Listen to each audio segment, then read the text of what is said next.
अध्यक्ष महोदय, विधानसभा में हमने देखा है कि कई बार मंत्री और इसी सत्र में और इससे पहले के सत्र में मंत्रियों के जवाब में विरोधाभास है। अध्यक्ष महोदय, कभी वो लिखित में कुछ और उत्तर दे रहे हैं, उत्तर देते समय कुछ और उत्तर दे रहे हैं, एक विभाग कोई और उत्तर दे रहा है, दूसरा विभाग कोई और उत्तर दे रहा है।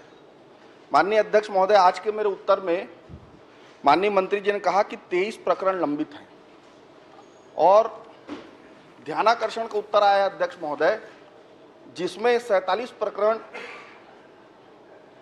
लंबित है बताया गया है। मंत्री महोदय, अब मैं माननीय मंत्री जी से जानना चाहूंगा कि दोनों में से कौन सा उत्तर सही है।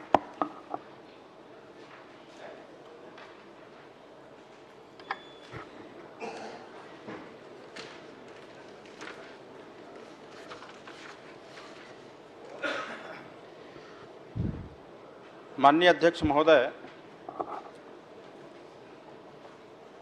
माननीय सदस्य के द्वारा जिला रायगढ़ के केलो परियोजना में भू अर्जन के संबंध में जानकारी चाहिए गई है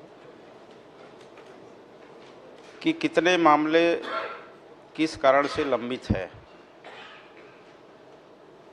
माननीय अध्यक्ष महोदय, मैं बताना चाहूँगा कि इस परियोजना में केलो परियोजना सर्वेक्षण संभाग रायगढ़ में 9 प्रकरण और निर्माण संभाग खरसिया में 13 प्रकरण, अनुभाग घरघोड़ा में 1 प्रकरण, जो ग्राम उज्ज्वलपुर के डुबान प्रभावित रकबा 22.675, इनका प्रकरण जो है टोटल कितने हुआ, कुल बता दीजिए। इनका कुल प्रकरण 23 है। वही तो प्रश्न है अध्यक्ष महोदय। ध्यानाकर्षण में 47 प्रकरण लंबित बता रहे हैं इसी सत्र में। अभी उत्तर आया है कल मुझे उसका, ध्यानाकर्षण का, और आपको उत्तर भी कल मुझे मिला है जिसमें 23 प्रकरण का उल्लेख है और ध्यानाकर्षण में 47 प्रकरण का उल्लेख है।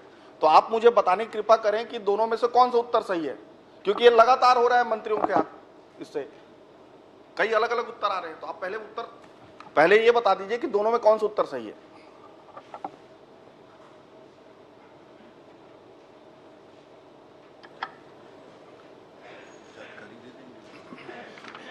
माननीय अध्यक्ष महोदय, जो जानकारी आई है विस्तृत रूप से कि किनका किस कारण से ये प्रकरण लंबित है, उसमें 23 प्रकरण हैं। तो आप कह रहे हैं कि ध्यानाकर्षण में गलत उत्तर दिया गया है। हो सकता है कुछ और बिंदु रहे उसमें, उसको मैं एक बार दिखाता हूँ। हो सकता है उसमें छूटे हुए कुछ और लोगों का नाम उसमें आया होगा। तो यही बता दीजिए कि उत्तर सही कौन सा है, 47 की 23।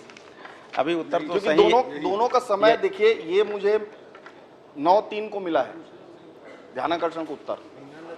चर्चा तो उमेश जी जो प्रश्न लगा है उसी के आधार पर होगी। तो उसी के आधार पे हो रहा है। ध्यानाकर्षण कालातीत है। नहीं, इसी पे आधार हो रहा है। आप प्रश्न नहीं देख पाए अजय जी, पहले देख लीजिए। उसमें मैंने स्पष्ट पूछा है कितने प्रकरण प्रक्रियाधीन है। माननीय अध्यक्ष महोदय, कल माननीय अजय जी सवाल कर रहे थे, तो जो सरकार जो रिपोर्ट देती है वार्षिक प्रतिवेदन, उसका उल्लेख करते हुए प्रश्न आप खुद कर रहे थे, है ना। प्रश्न के आधार पे नहीं कर रहे थे कि ये सही है वो सही है। इन्होंने कर दिया तो गलत। आखिरी में मैंने प्रश्न के आधार पर ही प्रश्न किया था। आपने दूध भात करके छोड़ दिया था, अलग बात। नहीं, दूध बात नहीं किया था। माननीय अध्यक्ष महोदय, मैं जो हाथ में दस्तावेज है वो माना जाएगा, वो ध्यानाकर्षण कालातीत है। माननीय अध्यक्ष महोदय, मैं आपसे चाहता हूं आप कृपया मेरे प्रश्न और उत्तर को एक बार देख लें। इसमें उन्होंने उत्तर दिया है अपने उत्तर में कि टोटल 23 प्रकरण लंबित है, इसमें उत्तर में आया है अध्यक्ष महोदय। और जो मेरे पास ध्यानाकर्षण के जरिए जानकारी आया है उसमें 47 है, इसी विधानसभा के मंत्रियों से ही आया है ये।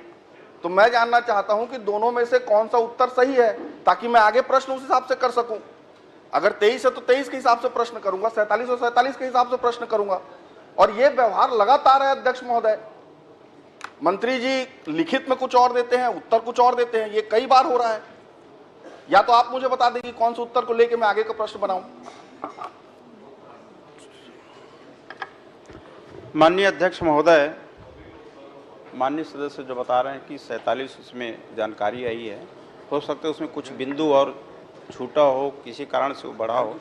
एक बार मैं इसका जांच करा लेता हूं, पर अभी जो हमने उत्तर पुस्तिका में जो दिया है 23 प्रकरण। ठीक है, चलिए मैं अब 23 के आधार पे, जो मंत्री जी ने जवाब दिया है उसी पे आप आगे बढ़े। ठीक है, मैं 23 के आधार पे कर रहा हूँ। वही लेकिन अधिकृत माननीय जवाब अध्यक्ष महोदय, ये लगातार व्यवहार हो रहा है। माननीय अध्यक्ष महोदय, मैं ये जानना चाहता हूं कि केलो परियोजना आज के दिनांक तक कितना प्रतिशत पूर्ण हो चुका है? माननीय अध्यक्ष महोदय, केलो परियोजना लगभग 80% कार्य जो है पूर्ण हो गया है। माननीय अध्यक्ष महोदय, इन्होंने कहा कि केलो परियोजना 80% पूर्ण हो चुका है। आज के दिन में जो आपने टेंडर किया, जैसे एक संभाग का बात है, वो कई टुकड़ों में आपने टेंडर किया होगा। जैसे खरसिया संभाग है, उसमें कई टुकड़ों में आपने टेंडर किया होगा। तो आज के दिन में कितने टेंडर हो चुके हैं और कितने निरस्त अभी की स्थिति में है? माननीय अध्यक्ष महोदय, माननीय सदस्य जो प्रश्न पूछ रहे हैं ये सिंचाई विभाग से संबंधित है और आप लोगों ने पिछले 5 वर्षों में 1 रुपए इसके लिए आवंटित नहीं किया। 1 रुपए नहीं किया। ये तो हमारी सरकार, हमारे माननीय वित्त मंत्री है, उन्होंने 291 करोड़ का कल इसमें बजट में दिया, ये और 100 करोड़ लगभग दिया इसमें। अगर सिंचाई विभाग का प्रश्न है तो मैं छोड़ देता हूं, आप अगर आदेशित करेंगे तो मैं छोड़ दूंगा। मैं तो ये मान के चला था कि ये सामूहिक उत्तरदायित्व है और उत्तर मिलेगा। लेकिन अगर आप चाहेंगे, आपका जो आदेश रहेगा, आप सिर्फ राजस्व में अगर स्थिर रहने के लिए बोलेंगे तो मैं राजस्व में स्थिर रहूंगा। नहीं, राजस्व मंत्री से आप पूछिए। ठीक है, कोई दिक्कत नहीं। ठीक है, मैं अगर आप चाहते हैं तो मैं इसी में पूछता हूँ। जमीन अधिग्रहण की प्रक्रिया जो आपने लगभग पूरी कर ली है 23 प्रकरणों को छोड़कर, ठीक है, क्या ये प्रकरण जो लेट हुआ है इसमें केंद्रांश की राशि नहीं मिलना भी एक कारण था?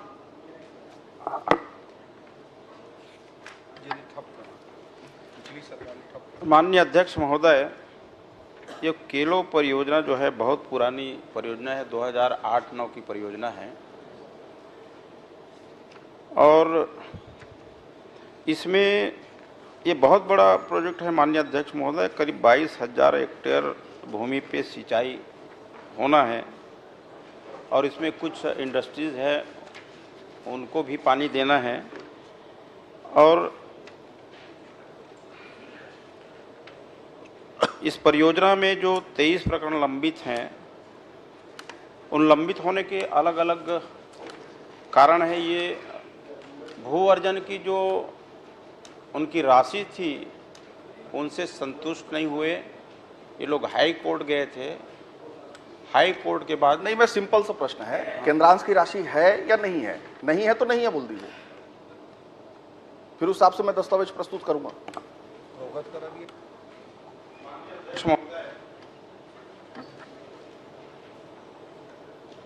भू अर्जन का काम राजस्व विभाग करता है, पर उस परियोजना को पूरा करना जल संसाधन विभाग का काम है। तो मैं स्पष्ट तौर से निवेदन करना चाहूंगा कि मैं उस जलाशय के बारे में भू अर्जन से रिलेटेड प्रश्न ही पूछता हूँ। क्या आपके संज्ञान में ऐसा कुछ बात आया कि जो केलो परियोजना के लिए भू अधिग्रहित जमीन थी उसको किसी इंडस्ट्री के नाम पे ट्रांसफर कर दिया गया? क्या आपके पास ऐसे कोई शिकायत या आपके संज्ञान में आया?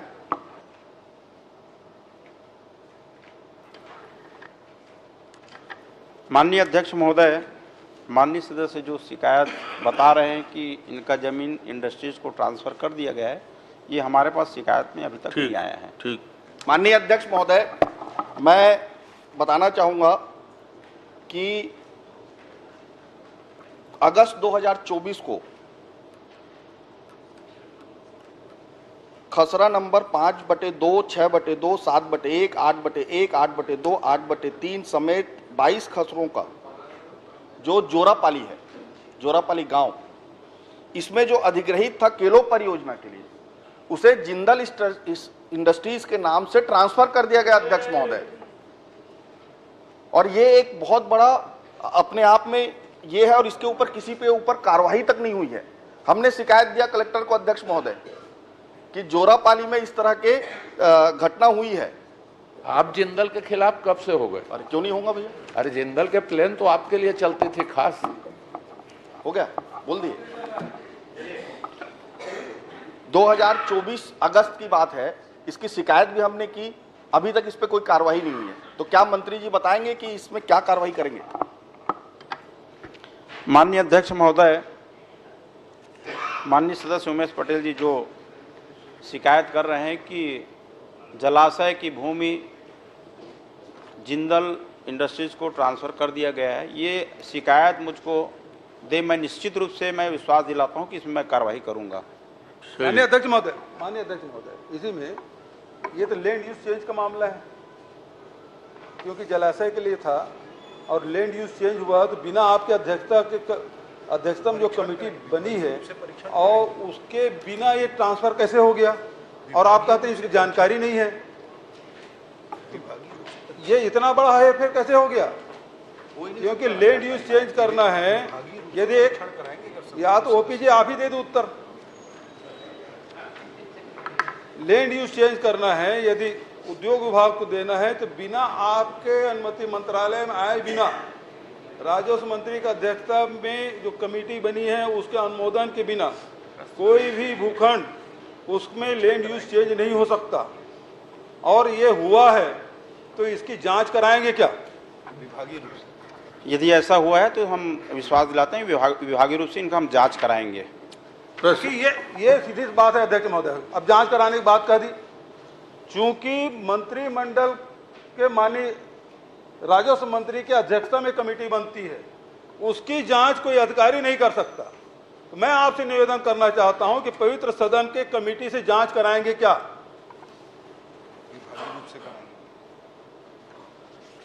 माननीय अध्यक्ष महोदय, ये शिकायत जो बता रहे हैं माननीय उमेश पटेल जी,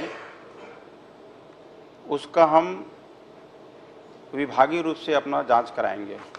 चलिए, माननीय अध्यक्ष महोदय, बहुत गंभीर मामला है, जमीन का मामला है और जमीन में अफरा तफरी हो रहा है, अधिकारी स्तर पे मिली भगत करके इस प्रकार से कर रहे हैं। तो आपसे निवेदन है, आप जांच कराने के लिए तैयार हैं, लेकिन आपके जांच कोई विभाग का अधिकारी कैसे करेगा? आपकी जांच कर सकते कोई विभाग का अधिकारी? इसीलिए मैं कह रहा हूं कि इतना बड़ा लैंड स्कैम हो गया, जलाशय की भूमि को उद्योगपति को दे दिया गया और आपको पता तक नहीं, आपके नाक के नीचे सब कुछ हो गया। तो आपसे आग्रह है, इससे सदन की कमेटी से जांच कराएं। माननीय अध्यक्ष महोदय, ये जो विषय बता रहे हैं ये विषय मेरी जानकारी में ही नहीं आया है, इसीलिए मैं बोल रहा हूँ कि ये जो विषय आया है उसका मैं विभागीय रूप से जांच कराऊंगा। ये मेरे संज्ञान में, जानकारी में नहीं आया है। ठीक है, जांच के लिए बोल दिए। ये मंत्रिमंडलीय जो उप समिति है उसके बिना चेंज हो ही नहीं सकता अध्यक्ष महोदय, पॉसिबल ही नहीं है। मड़वा कांड हुआ, उसके बाद और मड़वा ताल का हुआ, उसके बाद से तय हुआ मध्य प्रदेश के समय से जब भी जमीन के इस प्रकार से लैंड यूज चेंज होगा मंत्रिमंडल उप समिति से होगा। मैं भी राजस्व मंत्री रहा हूं, इसलिए मुझे मालूम है। और इसलिए चूंकि ये जमीन आप खुद कह रहे हैं खसरा नंबर बता रहे हैं, तो ये समिति से, विधानसभा समिति से जांच कराने की घोषणा करें मंत्री जी। आपकी जानकारी में नहीं है, आपकी कोई संलिप्तता नहीं है, लेकिन ये चूंकि आपके विभाग में हुआ है इसलिए सदन की कमेटी से जांच होना चाहिए। माननीय अध्यक्ष महोदय, यही चीज मैं भी कह रहा हूं कि ये मेरी जानकारी में नहीं है, संज्ञान में आया नहीं है। और जो सदस्य बता रहे हैं कि ये खसरा नंबर को ट्रांसफर किए गए हैं, तो इसकी मैं विभागीय रूप से जांच माननीय अध्यक्ष महोदय, श्री नीलकंठ टेकाम जी, हो गया। माननीय अध्यक्ष कमेटी महोदय, से जांच करो, जांच कराओ। टेकाम जी, सदन की कमेटी से जांच करो, जांच करो, जांच करो, सदन की कमेटी से जांच करो, जांच करो, जांच करो, जमीन घोटाला बंद करो, बंद करो, बंद करो, बंद करो, जमीन घोटाला बंद करो, बंद करो, बंद करो, जमीन घोटाला बंद करो, बंद करो, बंद करो, सदन की समिति माननीय से अध्यक्ष महोदय, जांच करो, जांच करो, मेरा प्रश्न माननीय माननीय सहकारिता मंत्री से संबंधित है संतुष्ट हम नहीं है और बहिर्गमन कर रहे हैं। और इस